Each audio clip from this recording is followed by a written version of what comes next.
ओम शांति। आज है 9 नवंबर 2023। आज बाप दादा के अनमोल मधुर महावाक्य सुनते हैं।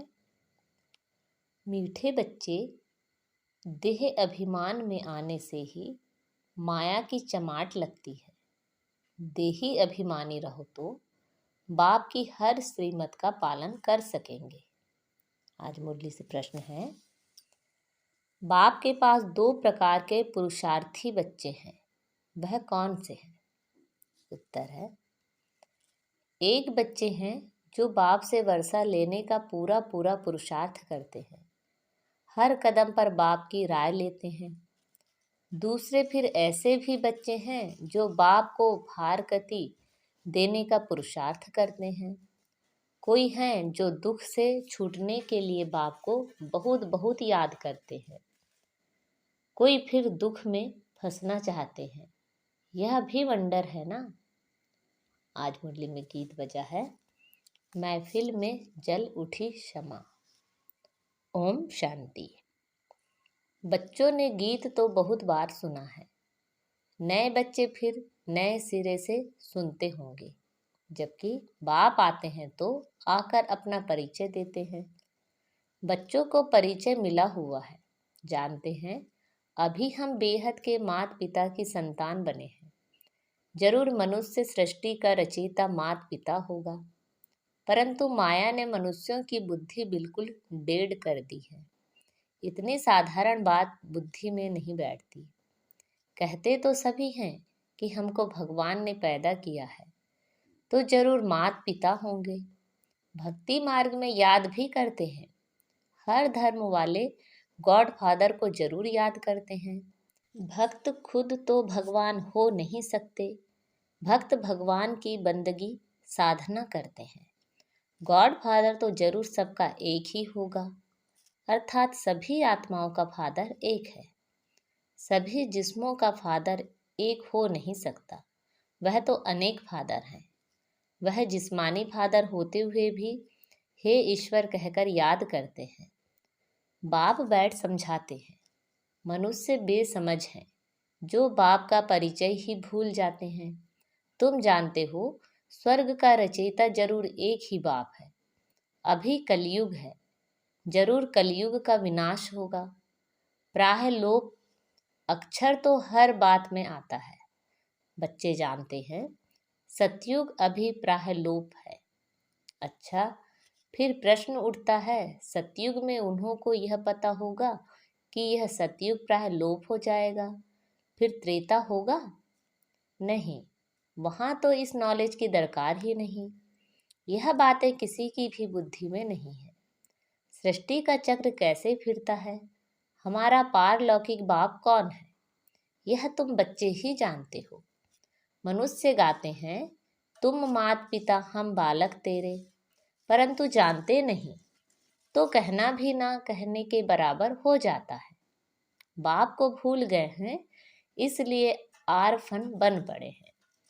बाप हर बात समझाते हैं, श्रीमत पर कदम कदम चलो, नहीं तो कोई समय माया बड़ा धोखा देगी।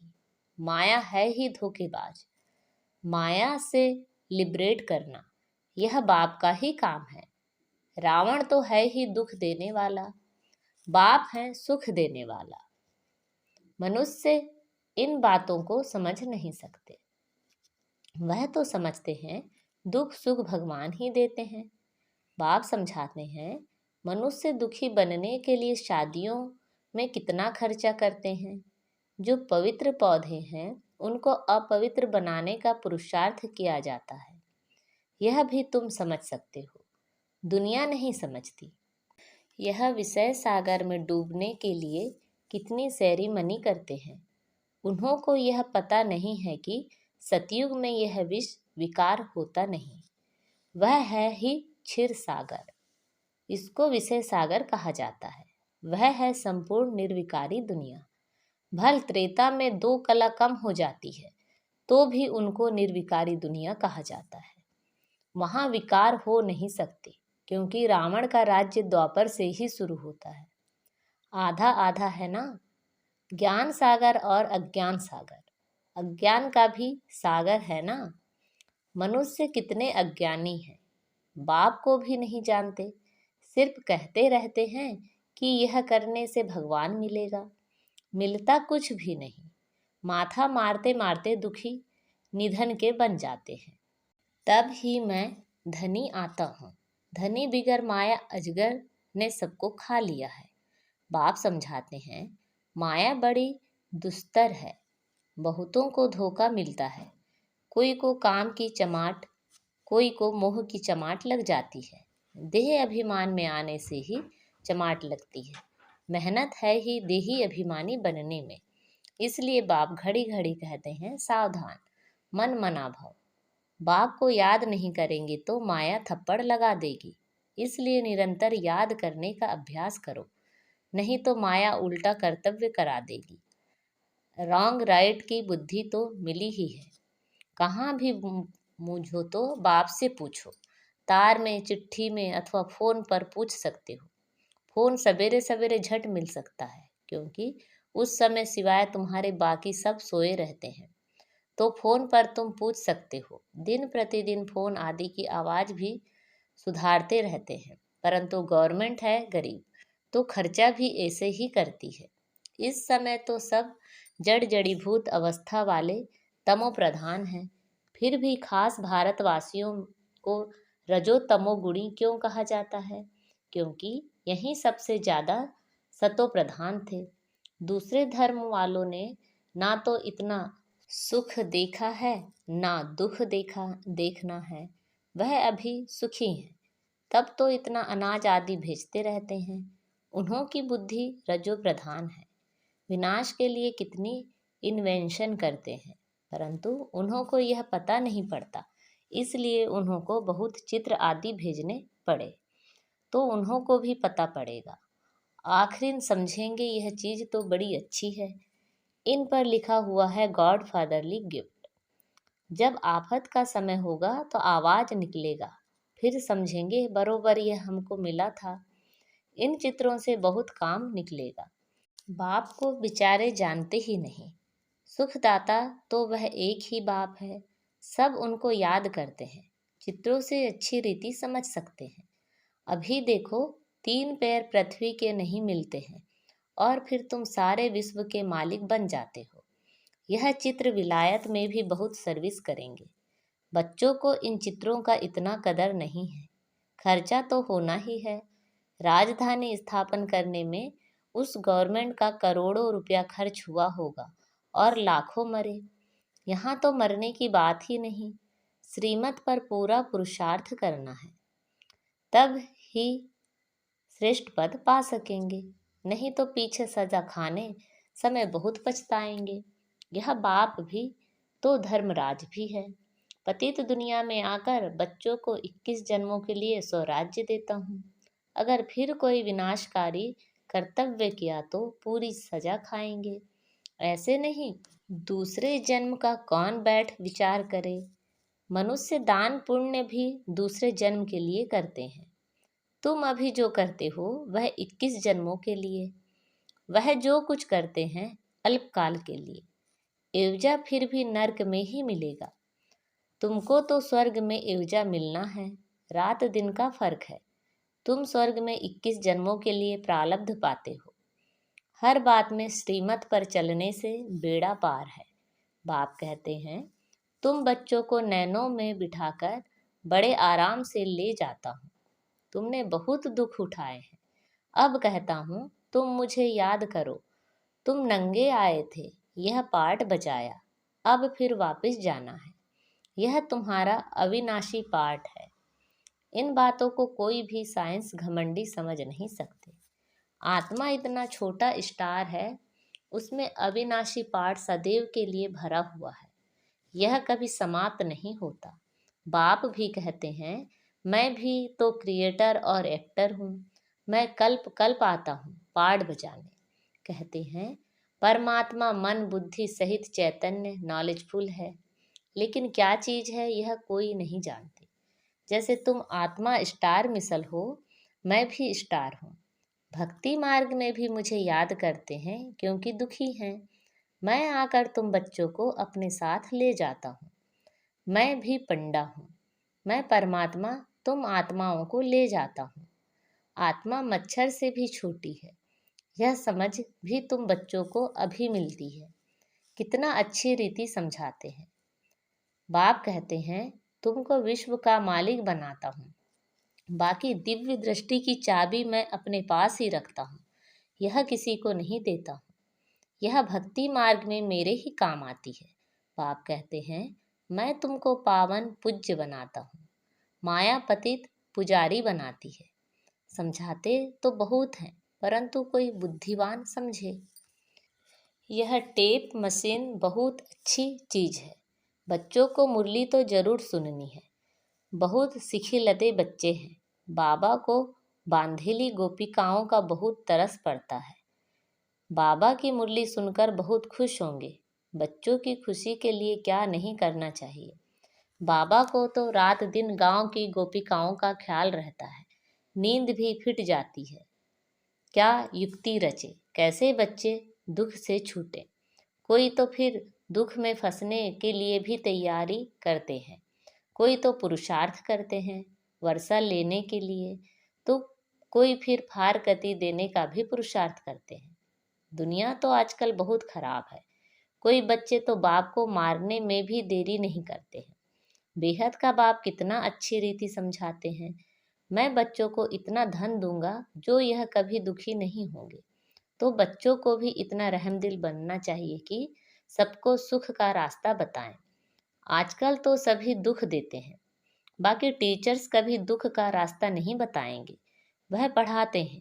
पढ़ाई सोर्स ऑफ इनकम है। पढ़ाई से शरीर निर्वाह करने लायक बनते हैं। माँ बाप से भल वर्षा मिलता है, परंतु वह क्या काम का। जितना जास्ती धन उतना पाप बहुत करते हैं। नहीं तो तीर्थ यात्रा करने बड़ी नम्रता से जाते हैं, परंतु कोई कोई तो तीर्थ यात्रा पर भी शराब ले जाते हैं, फिर छिपा कर पीते हैं। बाबा का देखा हुआ है। शराब बिगर रह नहीं सकते। बात मत पूछो। लड़ाई में जाने वाले भी शराब खूब पीते हैं। लड़ाई वालों को अपनी जान का ख्याल नहीं रहता है। समझते हैं आत्मा एक शरीर छोड़ जाकर दूसरा शरीर लेगी। तुम बच्चों को भी अभी ज्ञान मिलता है। यह छीछी शरीर छोड़ना है। उन्हों को कोई ज्ञान नहीं, परंतु आदत पड़ी हुई है मरना और मारना। यहाँ तो हम आप ही बैठे बैठे बाबा के पास जाना है। यह पुरानी खाल है।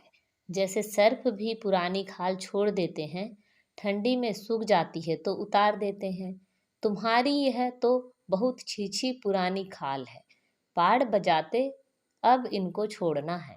बाबा के पास जाना है। बाबा ने युक्ति तो बताई है। मन मना भव, मुझे याद करो बस। ऐसे बैठे बैठे शरीर छोड़ देंगे। सन्यासियों का भी ऐसे होता है। बैठे बैठे शरीर छोड़ देते हैं, क्योंकि वह समझते हैं आत्मा को ब्रह्म में लीन होना है। तो योग लगाकर बैठते हैं, परंतु जा नहीं सकते। जैसे काशी कलवट खाते हैं, वह जीव घात हो जाता है। यह सन्यासी भी बैठे बैठे ऐसे जाते हैं। बाबा का देखा हुआ है। वह हुआ हठयोग सन्यास। बाप समझाते हैं तुमको 84 जन्म कैसे मिलते हैं।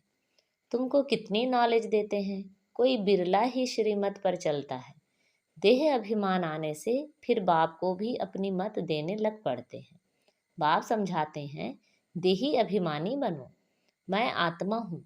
बाबा आप ज्ञान के सागर हो। बस बाबा आपकी राय पर ही चलूँगा। कदम कदम पर बड़ी सावधानी चाहिए। भूलें तो होती रहती हैं, फिर पुरुषार्थ करना पड़ता है। कहाँ भी जाओ बाप को याद करते रहो। विकर्मों का बोझ सिर पर बहुत है। कर्म भोग भी तो चुकतू करना होता है ना। पिछाड़ी तक यह कर्म भोग छोड़ेगा नहीं।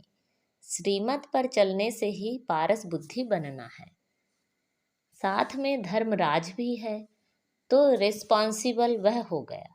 बाप बैठा है, तुम क्यों अपने पर बोझा रखते हो। पतित पावन बाप को पतितों की महफिल में आना ही है। यह तो नई बात नहीं। अनेक बार पार्ट बजाया है, फिर बजाते रहेंगे। इसको ही वंडर कहा जाता है। अच्छा, पारलौकिक बाप दादा का मीठे मीठे सिखिलते बच्चों प्रति याद प्यार और गुड मॉर्निंग। रूहानी बाप की रूहानी बच्चों को नमस्ते। हम सब रूहानी बच्चों की रूहानी माता पिता बाप दादा को याद प्यार गुड मॉर्निंग और नमस्ते। आज की मुरली से धारणा के लिए मुख्य सार हैं। बाप समान सबको दुखों से लिबरेट करने का रहम करना है, सुख का रास्ता बताना है। कोई भी विनाशकारी उल्टा कर्तव्य नहीं करना है। श्रीमत पर 21 जन्मों के लिए अपनी प्रारब्ध बनानी है। कदम कदम पर सावधानी से चलना है। आज बाबा ने हमें वरदान दिया है, वायदों की स्मृति द्वारा फायदा उठाने वाले सदा बाप की ब्लेसिंग के पात्र भव। जो भी वायदे मन से, बोल से अथवा लिखकर करते हो, उन्हें स्मृति में रखो तो वायदे का पूरा फायदा उठा सकते हो। चेक करो कि कितने बार वायदा किया है और कितना निभाया है। वायदा और फायदा इन दोनों का बैलेंस रहे तो वरदाता बाप द्वारा ब्लेसिंग मिलती रहेगी। जैसे संकल्प श्रेष्ठ करते हो, ऐसे कर्म भी श्रेष्ठ हों तो सफलता मूर्त बन जाएंगे। आज का स्लोगन है, स्वयं को ऐसा दिव्य आईना बनाओ जिसमें बाप ही दिखाई दे, तब कहेंगे सच्ची सेवा। स्वयं को ऐसा दिव्य आईना बनाओ जिसमें बाप ही दिखाई दे, तब कहेंगे सच्ची सेवा। अच्छा, ओम शांति।